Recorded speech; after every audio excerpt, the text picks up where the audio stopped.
nila. Oh. Diba? Kaya ang bahay nila. Puntahan natin.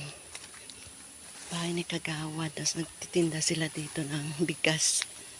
Diba? Yan o.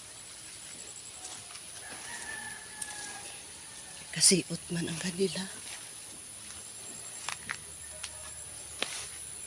Ayan, puso ang saging. Ayan, puso ang saging. Lipis. Ayan, ang puno ng bayaban. Wala na bunga. Ayan, ang malaking bahay.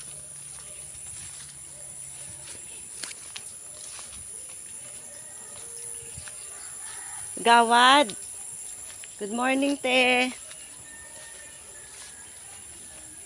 Ayan siya, ang ganda. Oh. Dito nila pinakapit sa kagat. Nay! Tao po! May aso.